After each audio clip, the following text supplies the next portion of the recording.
చుట్టుపక్కల ఉన్నవాళ్ళు, నీ పక్కన ఉన్నవాళ్ళు, మీ చుట్టాలు గాని, మీ ఫ్రెండ్స్ గాని వీళ్ళేం జేస్తారు? నిన్ను డిస్టర్బ్ జేస్తా ఉంటారు. రైట్? అప్పుడు ఏమవుతాం మనం? మనల్ని ఒక్కసారి డిస్టర్బ్ జేస్తే ఏమవుతది? అరే! మనం ఇక దీనికి పనికిరాం. ఇటువంటి మాటలు నేనెందుకు పడాలి? అని జెప్పి డిస్టర్బ్ అయిపోతూ ఉంటారు. దీనికి మీకొక ఎగ్జాంపుల్ జెప్తా. కలకత్తాలో ఒక రియల్ స్టోరీయే ఇది. కలకత్తాలో అతని పేరు ఈశ్వర్ చంద్ర ప్రసాద్ అనుకుంటా. రైట్? చాలా సంవత్సరాల క్రితం 18వ శతాబ్దంలో 18వ శతాబ్దంలో అతను చదువుకున్న వ్యక్తే. అతనేం జేశాడంటే ఒక యూనివర్సిటీ కడదామని అనుకున్నాడు. యూనివర్సిటీ కడదామని జెప్పేసి మరి అంత డబ్బు అతని దగ్గర లేదు. ఎవరన్నా డొనేషన్‌లు ఇస్తారేమోనని జెప్పి డొనేషన్‌లు అట్లా తిరుగుతూ ఉన్నాడు. ఆ రోజుల్లో అది నవాబుల కాలం. ఆ టైంలో ఒక నవాబు దగ్గరికెళ్ళాడు. నవాబు దగ్గరికెళ్ళి నేనిట్లా యూనివర్సిటీ కడతాను అని జెప్పి అతన్ని ఏదన్నా మీరు సాయం జేయండి అని అడిగాడు. అతను ఇట్లా ఒక జోలె పట్టుకొని అందరూ ఇట్లా సాయం జేస్తున్నారని జోలె పట్టుకొని అడిగాడు. అడిగితే అతను ఆ నవాబు ఏం జేశాడు? కాలికున్న షూ తీసి అతని జోలెలో వేశాడు. రైట్? అతన్ని ఏం జేశాడు? అవమానించాడు. నీ మొఖానికి నువ్వు యూనివర్సిటీ కడతావా? రైట్? ఇప్పుడు అదే అవమానం మనకి జరిగితే ఇంతమందిలో నన్ను అవమానించాడు. రైట్? నన్ను చిన్నతనం జేశాడు. నేనేదైతే ఆశయాన్ని అనుకున్నాడో దాన్ని చంపేశాడు అని జెప్పేసి అతను ఇంట్లో కూర్చోవచ్చు. కానీ అతనేం జేశాడు? దాన్ని తెలివిగా బయటికొచ్చాడు. బయటకొచ్చి ఏదైతే ఆ నవాబు ఆ షూ ఏసాడో ఆ చెప్పు తీసుకొచ్చి, ఆ షూ తీసుకొచ్చి సెంటర్‌లో వేలం బెట్టాడు. ఏమని వేలం బెట్టాడు? ఇది రాజుగారు నాకు బహుమానంగా ఇచ్చిన షూ ఇది. నాకు బహుమానంగా ఇచ్చారు. రైట్? ఇది చాలా విలువైనది. ఇది ఎవరైనా కావాలంటే కొనుక్కోండి అని వేలం బెట్టాడు. అప్పుడు ఏమన్నారు? చాలామంది వచ్చారు ముందుకొచ్చేసి, రాజుగారు చెప్పు గదా! నేను కొంటా, నేను కొంటా అని జెప్పి కొన్నారు. అంటే చూడండి మీరు గమనించండి. 18వ శతాబ్దంలోనే అతను ఆ షూ వల్ల రూ. 1000 తీసుకోగలిగాడంట. రూ. 1000 అతనికొచ్చినియి. రైట్? అది విన్న రాజుగారు షాకయ్యారు. నేను ఇతన్ని అవమానించబోతే, ఇతను మళ్ళా దాన్నొక సత్కారంగా తీసుకొని, దాన్ని బయటకెళ్ళి, దాన్నొక వేలం పెట్టి రూ. 1000 సంపాదిచ్చాడా? వీడి దగ్గర ఏదో తెలివితేటలున్నాయి. వీడేదో చేస్తాడు అనుకున్న పని చేస్తాడని, ఆ రూ. 1000కి ఇంకో రూ. 1000 కూడా ఇచ్చాడంట. అలా ఇవ్వడం వల్ల ఆయన ఆ రోజున రూ. 2000 తోటి ఈ రోజున అది ఒక కలకత్తాలో ఒక యూనివర్సిటీ వచ్చిందంట. చూసారా? ఆ రోజున అవమానించాడు. కానీ అదే అవమానాన్ని తట్టుకొని ఇంట్లో కూర్చొనుంటే ఇవాళ ఏం జరిగేది కాదు. కానీ అవమానం జరిగిన చోటే సన్మానం తీసుకోవాలనుకున్నాడు. అక్కడే అవకాశం వెతుక్కున్నాడు. ఇవాళ ఒక యూనివర్సిటీ తీసుకొచ్చాడు. అతనే ఈశ్వర చంద్ర ప్రసాద్ అనుకుంటా. ఒకసారి యూట్యూబ్‌లో వినండి. ఓకే. ఇవాళ విన్నాను. నన్ను చాలా ఇన్‌స్పైర్ చేసింది ఆ వీడియో. చాలామంది ఎవరో ఒక్కరు చెప్పగానే రాకపోయినా ఏదో మాట్లాడినా ఇక నేనెందుకు పనికిరాననుకోని డిసైడ్ అయిపోతున్నారు. రైట్? అతనికి ఆ టైంలో అది అవసరం లేదు. ఆ టైంలో ఆ సిట్యుయేషన్ ఇప్పుడు సపోజ్ మీరు చాలా మందికి చెప్పారు ఇవాళ ప్లాన్ చెప్పారు, బిజినెస్ గురించి చెప్పారు. ఈ సిట్యుయేషన్‌లో వాళ్ళకున్న పరిస్థితుల ప్రకారం ఈరోజు అర్థం కాలే. కానీ రేపు అర్థం అవుద్ది. వాళ్ళకి డబ్బు అవసరమే. రైట్? అది వచ్చే వరకు వెయిట్ చేయండి. అవసరమయ్యే వరకు ఆ వ్యక్తి వచ్చే వరకు వెయిట్ చేయండి. ఇది నెగెటివ్ గురించి చెప్పాలనుకున్నది ఒక చిన్న ఉదాహరణ. దీనిని బట్టి మీరు అర్థం చేసుకొని, మీరు గూడా నిలబడగలిగితే మీ పేరు గూడా రేపు చెప్పుకుంటారు జనాలు. అలా తయారవ్వండి. దాని గురించి మనీ గురించి ఒక వీడియో చూద్దాం. సో, ఇది కాదు.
అర్థమైందా? ఏం చేసింది ఆ వ్యక్తిని? డబ్బు ఏం చేసింది? తినే వ్యక్తిని కూడా లేపి బయటికి పంపించేసింది. డబ్బుకున్న పవర్ అది. Sir no. యెస్. అందుకనే అంటూ ఉంటారు. ఆ విలువ తెలిసిన వాళ్ళు ఎవరు ఆగట్లేరు. డబ్బు విలువ తెలిసిన వాళ్ళు. సో, చాలామంది ఇవాళ కష్టం అని అనుకుంటూ ఉంటారు. ఒక ఎగ్జాంపుల్ చెప్తా. ఒక గురువు ఇద్దరు శిష్యులకి తన దగ్గరుండే ఇద్దరు శిష్యులకి ఒక 2 వస్తువులిచ్చారు. అతనికి ఒక బ్యాగ్‌లో రత్నాలిచ్చాడు. ఇంకొక వ్యక్తికి అదే బ్యాగ్‌లో సేమ్ బరువున్న రాళ్ళిచ్చాడు. వాటిని మోసుకుంటూ వెళ్ళమని జెప్పాడు.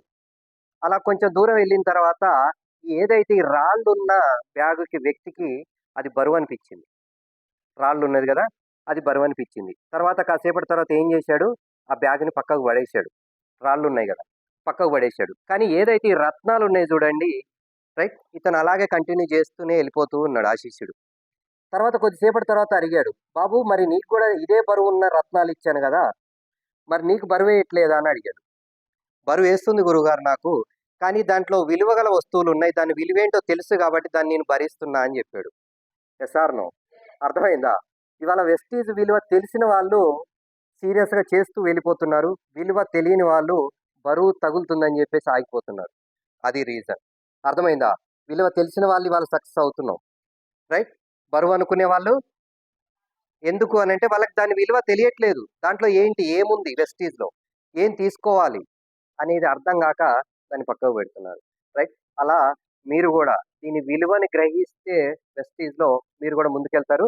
సో, మనం ముందుకు వెళ్దాం. ఇక ఈరోజు చెప్పాలనుకున్న సెషన్ ఒకటి. కానీ చెప్పేదొకటి. మనం ఈ రోజున సెలబ్రేషన్ పెట్టుకున్నాం. దానికి బిజినెస్ ప్లాన్ ఒకటి ఎక్స్‌ప్లెయిన్ చేస్తా. బిజినెస్ ప్లాన్ విని మనం తర్వాత కార్యక్రమం కంటిన్యూ చేద్దాం. ఓకే? రోజు మోటివేషన్ ఎప్పుడు ఉండేదే. ఒక్కసారి ప్లాన్ విందాం. రెడీయా? ఎంతమందికి తెలుసు ప్లాను? ఎంతమందికి చెప్తున్నారు ప్లాను?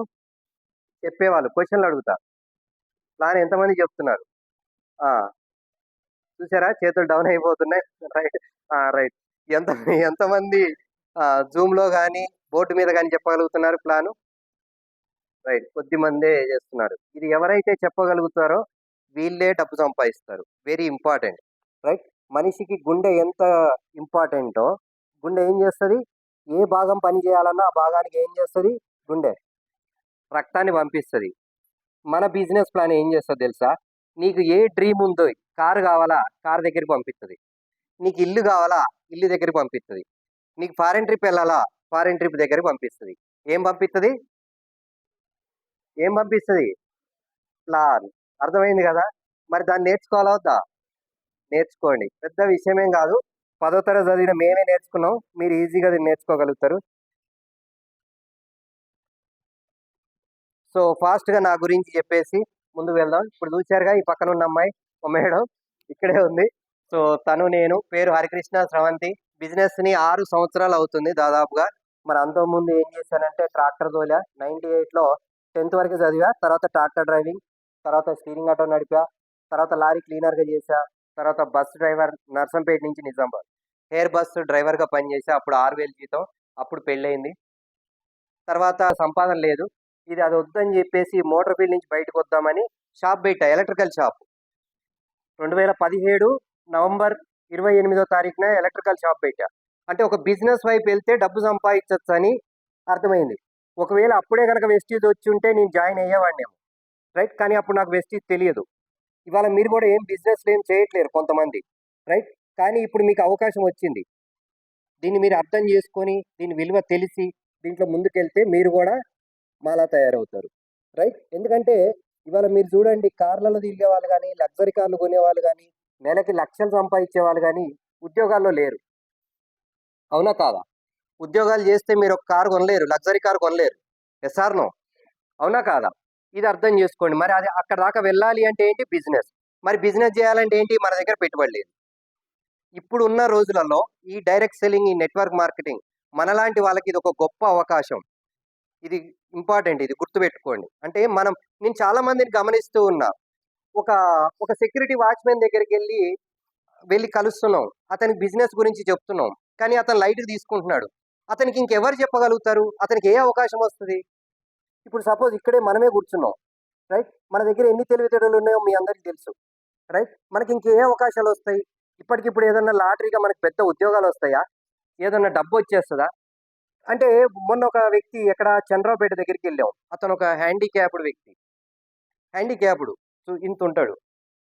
రైట్? అదేం తప్పేం గాదు. కానీ అతని దగ్గరికెళ్ళి సార్ మీరు ఈ బిజినెస్ చేయగలుగుతారు అని మేము అతనికి చెప్తున్నాం. అతను నవ్వుకుంటున్నాడు. ఇంకే అవకాశాలొస్తాయి అతనికి? చెప్పండి. అటువంటి వ్యక్తి బయటకొచ్చి ఏ పని చేయగలుగుతాడు? అటువంటిది ఇక్కడ ఇంత సపోర్ట్ ఇస్తున్నామంటే చాలా మందికి అర్థం కావట్లే. రైట్? అందుకని అర్థం చేసుకోండి. మీకోసం ఒక మనిషి వచ్చి హానెస్ట్‌గా పని చేయగలుగుతున్నాడంటే ఇది నిజమే నమ్మండి ఫస్ట్. నమ్మి దీంట్లో సీరియస్‌గా పని చేయండి. Yes or no? మిమ్మల్ని డెవలప్ చేయాలనే కదా ఇక్కడ సీరియస్‌గా రోజు మీరేం చేయాలి? ఎలా వెళ్ళాలి? అన్నీ కంటిన్యూ‌గా చెప్తూ ఉన్నాం. ఇది లేకపోతే ఎవరు చెప్తారు మనకి? మన పని మనదే. మన బతుకు మనదే. మన పరిస్థితి మనదే. మారతాయా? మారతాయా? దయచేసి అర్థం చేసుకోండి. అందుకని నాకిక్కడ అర్థమైంది. ఈ పనులు చేస్తే నేను డబ్బు సంపాదించలేకపోతున్నా గదా! నేను వేరే ఏదన్నా వెళ్ళాలి. వేరే రూట్‌కెళ్ళలేకపోతే నాకు లైఫ్ లేదు అనేది అర్థమైంది. అర్థమయ్యి షాప్ పెట్టా. Electrical shop. సో, పెట్టిన తర్వాత కరెక్ట్‌గా ఈ అవకాశం వచ్చింది. మా మేడం వాళ్ళ రిలేషన్ ద్వారా. సో, రాగానే నేను అందరిలాగానే దీన్ని రిజెక్ట్ చేశా వెస్టీజ్‌ని. వద్దు వెస్టీజ్ ఇప్పుడే షాప్ పెట్టామన్నా. కానీ మా మేడం ఏమంది? నేను ఇంట్లోనే ఉంటా, ఖాళీగా ఉంటా. నువ్వు షాప్‌లో ఉండు. షాప్ చూసుకో. నేను వెస్టీజ్ చేస్తానంది. సో, చాలామంది అలా ధైర్యం చేయలేకపోతున్నారు. సరే మీరు ధైర్యం చేయడానికి మీ ఇంట్లో సపోర్ట్ ఉండాలి ఫస్టు. సపోర్ట్ వచ్చిన వాళ్ళకి మీకు హ్యాట్స్ ఆఫ్ ఫస్టు. ఎవరికైతే సపోర్ట్ వచ్చిందో మీకు ఇంట్లో నుంచి హ్యాపీగా మిమ్మల్ని పంపించారు. కానీ మీరు గెలిచి వాళ్ళకి చూపించాలి. లేకపోతే మీరు ఓడిపోయినట్టే. Yes or no? అవునా కాదా? అదే సపోర్ట్ ఇవ్వని చాలామంది టాలెంట్ ఉన్న వాళ్ళు చాలామంది ఉన్నారు. Yes or no? సపోర్ట్ లేదు వాళ్ళకి ఇంట్లో ఫ్యామిలీ నుంచి. ఇవాళ చూడండి ఇవాళ నేనే కాదు. బయట చాలామంది చూడండి డబ్బుంది, చదువుంది.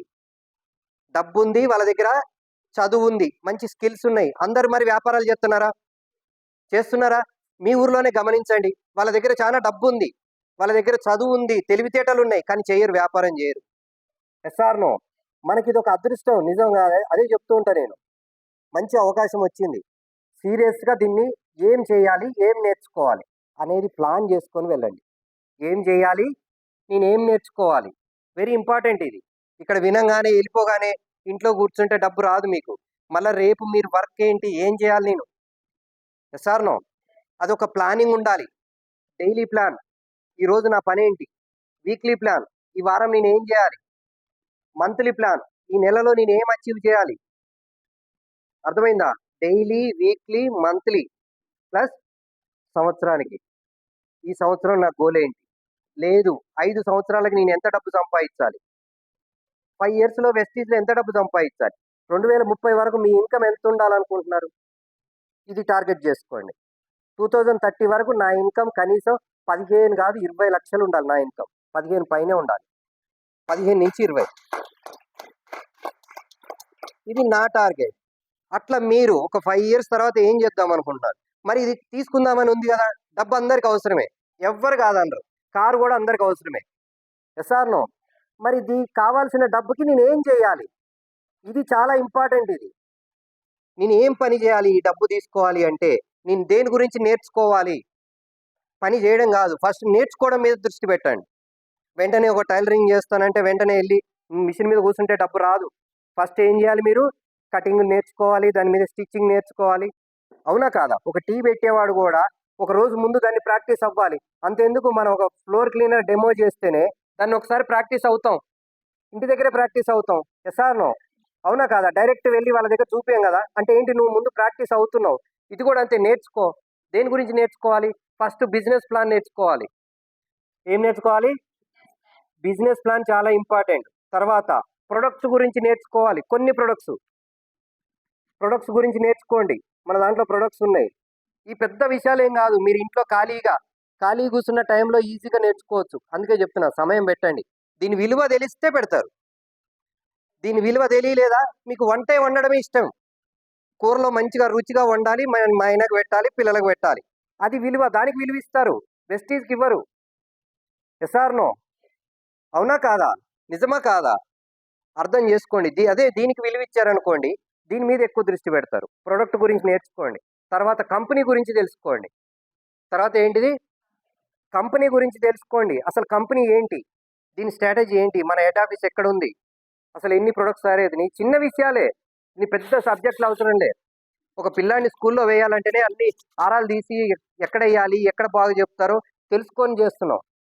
సార్ నో, ఇక్కడ నువ్వు తెలుసుకునేది ఎందుకు? 10 మందికి చెప్పడానికి నష్టమే ఉంది. కంపెనీ గురించి తెలుసుకోండి. తర్వాత వెరీ ఇంపార్టెంట్ ఇది, టీమ్ బిల్డింగ్ ఎలా చేయాలో నేర్చుకోండి. ఏంటిది? Team building. టీంని ఎలా కట్టాలి, అప్పుడు నాకు డబ్బు ఎలా వస్తుంది. ఓకే, ఒకరోజు వీటి గురించి నేర్చుకుందాం. అర్థమైంది కదా? ఇవి నేర్చుకోండి. నష్టమా ఏమన్నా? నేర్చుకుంటే నష్టమా? లేదు కదా. నేర్చుకుందాం కదా. నేర్చుకుంటే బిజినెస్లో ముందుకెళ్తారు. సో అలా వెస్టీజ్ జాయిన్ అయ్యా. ఎప్పుడు?